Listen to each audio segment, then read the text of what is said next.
दोस्तों, क्रिक टाइम की एक और एपिसोड में आपके साथ हाजिर हैं। साद मसूद हमारे साथ हैं और जंजेब मलिक है।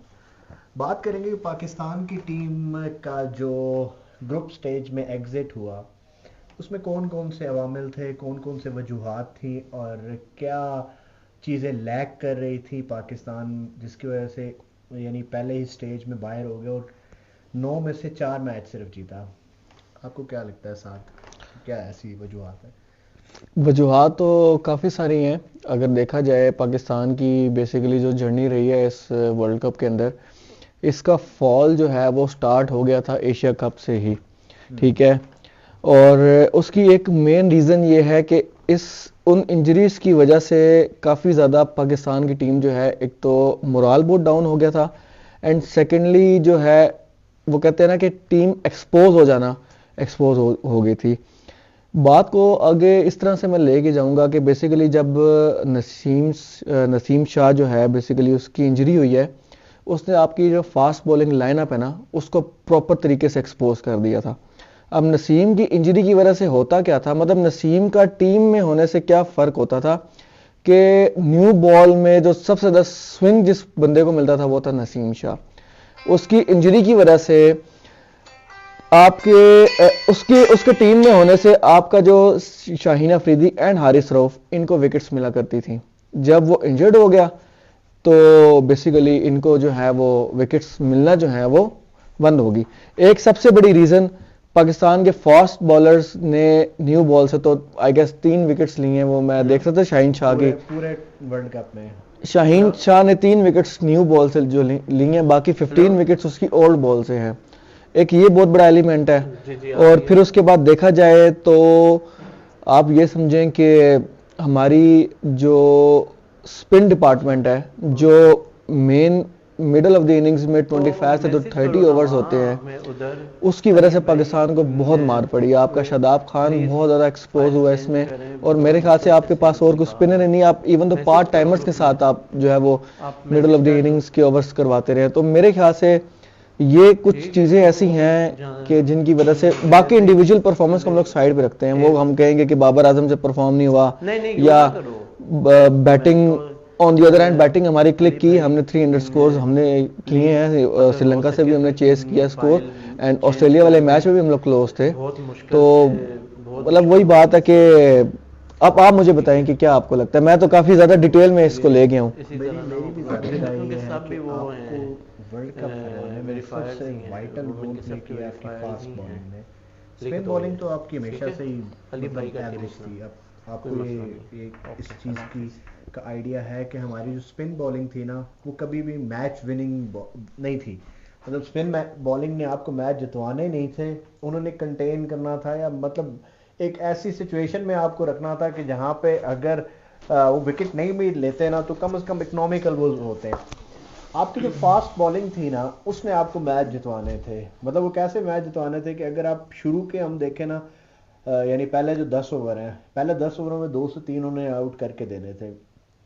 आपकी फास्ट बॉलिंग, जैसा कि आपने बोला, नसीम शाह के अनफिट होने से बुरी तरह एक्सपोज हुई।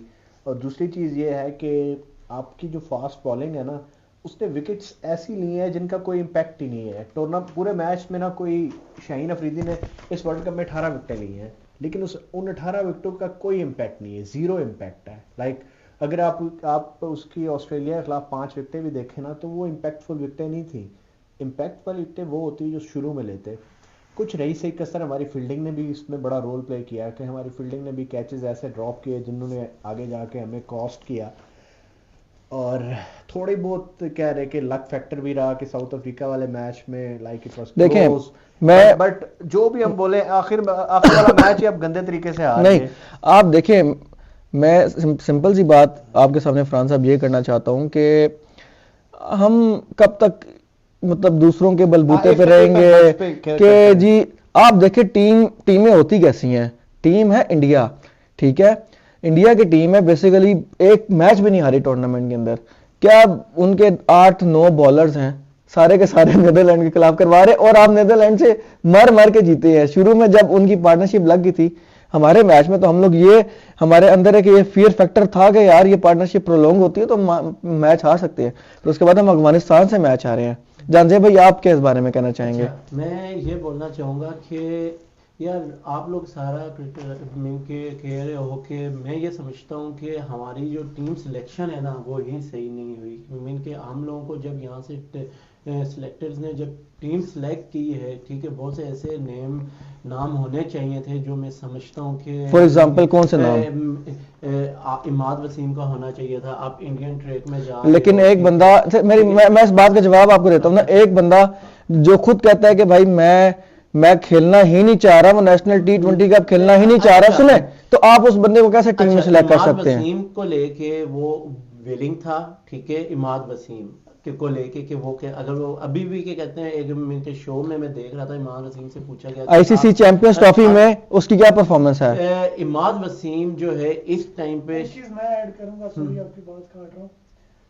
अभी 2023 से 2025 तक का जो स्केड्यूल है पाकिस्तान टीम का, आप इस चीज से अंदाजा लगा सकते हो कि पाकिस्तान क्रिकेट बोर्ड कितना फजूल क्रिकेट बोर्ड है कि पूरे 2 साल में पाकिस्तान की वनडे की एक सीरीज आ रही है, और वो भी 2023 के 2024 के सर जी जाकर आ पाकिस्तान ने पूरा पाकिस्तान ने 24 के अंदर जो है पूरे एक साल के अंदर एक वनडे मैच भी नहीं खेलना।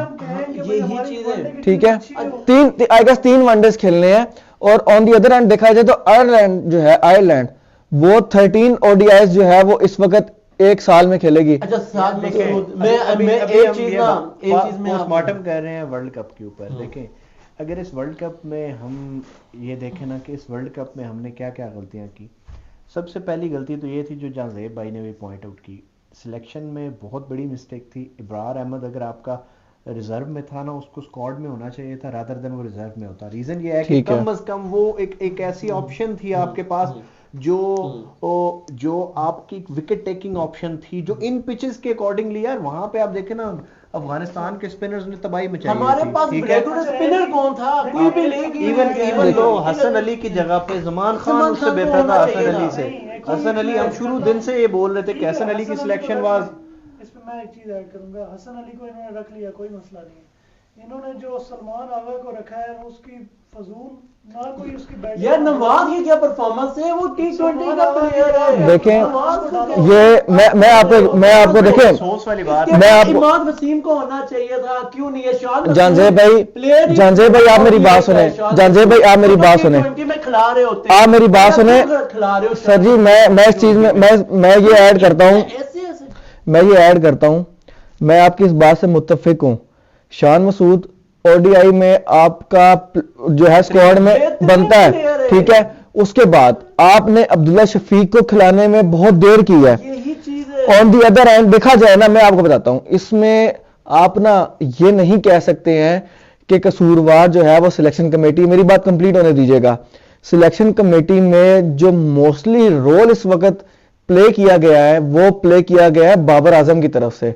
ये टीम सिलेक्शन कमेटी ने कम, बाबर आजम ने ज्यादा सिलेक्ट की है, क्योंकि बाबर आजम ने शादाब खान को, बाबर आजम ने इमाम उल हक को, और बाबर आजम ने लेफ्ट आर्म स्पिनर जो नवाज को, ये 3 प्लेयर्स पे बाबर आजम ने बहुत ज्यादा कॉन्फिडेंस शो किया था। सुन ले मेरी बात, एक मैच की एक परफॉर्मेंस है नवाज की जो उसने इंडिया के अगेंस्ट मतलब जितवाया था T20 में, उसके अलावा उसने उससे ज्यादा मैचेस हरवाए हैं। उसके अलावा एक मिनट, मिसबाह उल हक का उस दिन मैं इंटरव्यू सुन रहा था। मिसबाह उल हक ये कहता है कि जब ये टीम सिलेक्शन हो रही थी ना, तो तब मैंने उस पॉइंट पे आके बाबर आजम को, मिकी आर्थर को और इंजमाम उल हक को, इन तीनों को ये आगाह किया कि भाई ये वाली जो पिचेस है ना, इसमें मेक श्योर करो कि आपका स्पिन डिपार्टमेंट जो है ना वो आपका बेहतरीन डिपार्टमेंट होना चाहिए। रीजन ये है कि इन पिचेस पे अगर आप पार्ट टाइम स्पिनर लेके जाओगे ना तो वो आपको विकेटें नहीं मिलनी है, और वहीं पे मैच है, यहीं पे सारा मैच है।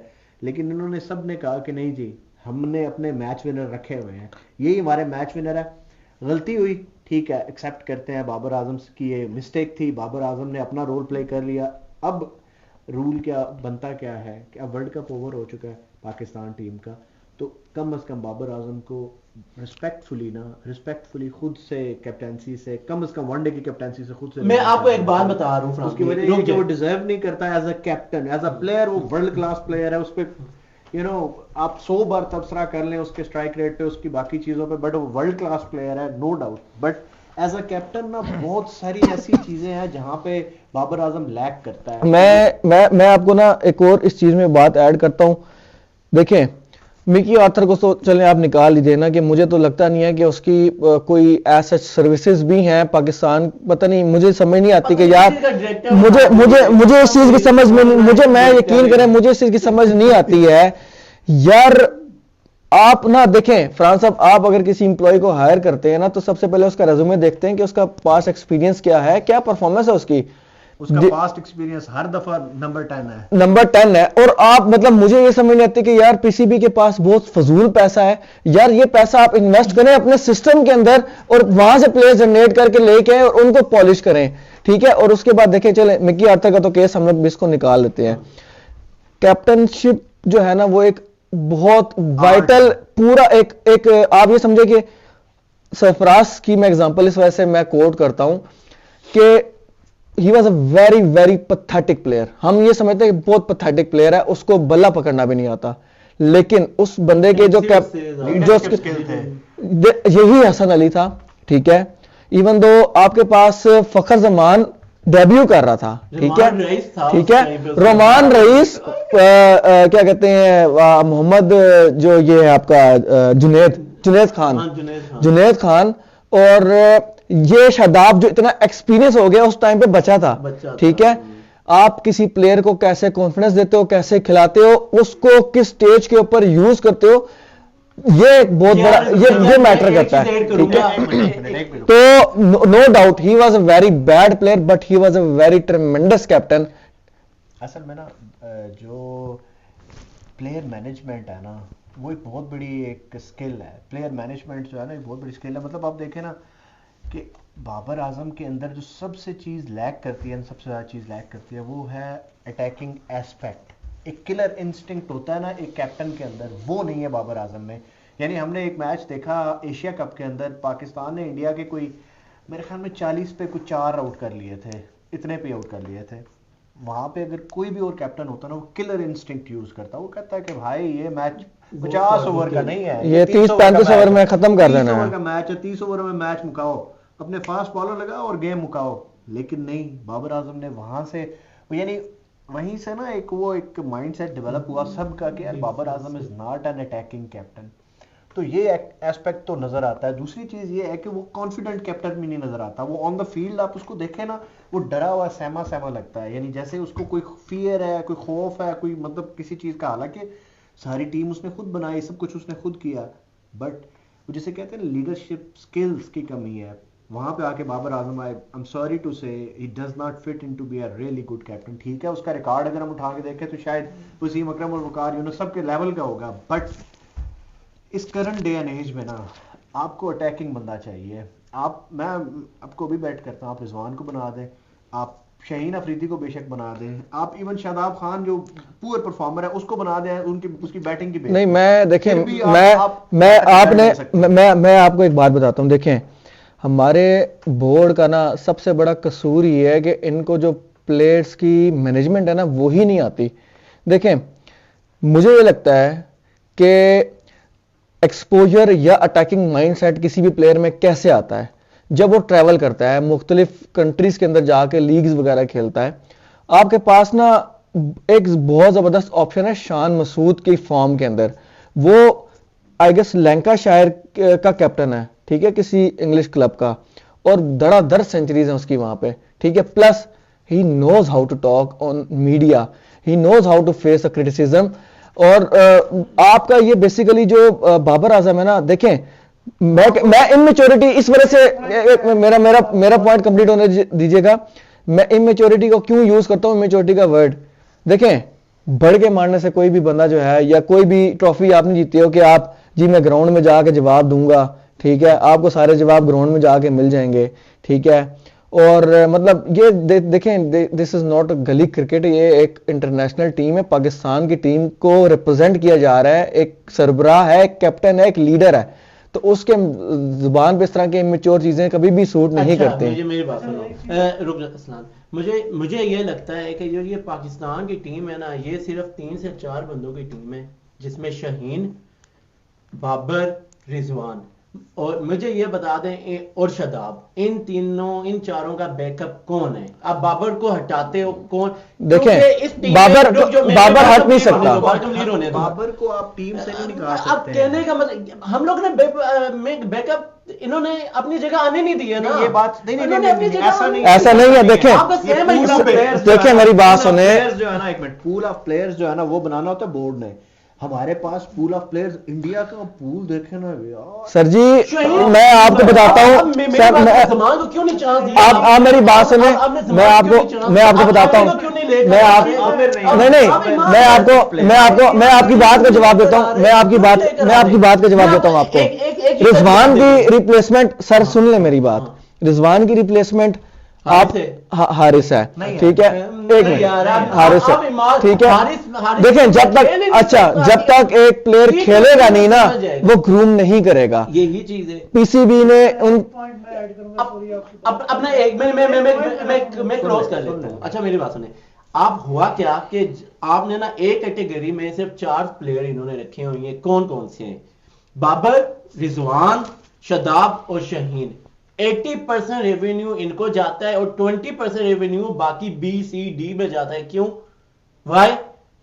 मेन चीज क्योंकि देखें ये कैटेगरीज जो है सर जी, ये कैटेगरीज डिजाइन हर बोर्ड करता है, ये सिर्फ पाकिस्तान क्रिकेट बोर्ड नहीं है। पाकिस्तान जी के बारे में बात है, वो ये है कि मैं वो वसीम अकरम और उनके वो शो में सुन रहा था, वो बता रहे थे कि जो मिकी आर्थर है, इसका आप ट्रैक रिकॉर्ड सिर्फ 2 साल का देखो, 2021 से 2023। हाँ वो पता है कि हर दफा जिस टीम का, मैंने वही तो बात कही यार। एक और चीज मैं इसमें ऐड करता हूँ, मैं ना आपने उसको कोच रखा हुआ, डायरेक्टर रखा हुआ, सौरव गंगोली का मैं ना वो मैं सुन रहा था। बड़ी पहले तो उनको अप्रिशिएट करना चाहिए कि उन्होंने जितने भी इंडियन एक्स क्रिकेटर्स हैं, जहां पे वो एक बुलशिट ट्वीट्स कर रहे हैं, जिस तरह सहवाग हो गया, उसने ट्वीट की थी कि जिंदाबाद पाकिस्तान, ठीक है, और उस तरह फिर इरफान पठान है, उसने ट्वीट की हुई थी, मतलब पाकिस्तान की हेट में गौतम गंभीर है, उसने पाकिस्तान की हेट में बात कही हुई थी। सौरव गंगोली ने बड़ी हाँ उनको अप्रिशिएट इस बात पे किया जाएगा हमारी तरफ से। बड़ी सही बात की उसने, कहा कि यार जब आप अपना T20 के प्लेयरों को वनडे क्रिकेट के लिए सेट करोगे ना, तो फिर भाई यही होगा आपका। जिस दिन आपने डिसीजन ले लिया ना कि हमने वनडे क्रिकेट को सीरियस लेना है, उस दिन से आपको जो है ना आपको रिजल्ट डिफरेंट मिलेंगे। अब अगर हम बात करें ना इंग्लैंड के साथ भी सही कह रहे हैं बिल्कुल। हमने ये कई दफा पहले भी अपने शोज में डिस्कस किया है कि T20 के प्लेयर्स उन्होंने खिलाए हैं, जिसकी वजह से ऑस्ट्रेलिया एक वाहिद ऐसी टीम है ना कि जो स्टील के नर्व्स हैं उनके कुछ स्टील के नर्व्स हैं, वो किसी भी जगह से कहीं से भी कम बैक कर जाते हैं। बट एनीवे पाकिस्तान की टीम ना, अभी ये वाली जो टीम है ना, अभी भी हम ये नहीं कहते हैं कि this is end of the road for Pakistan cricket. Still there is great hope, but mindset needs to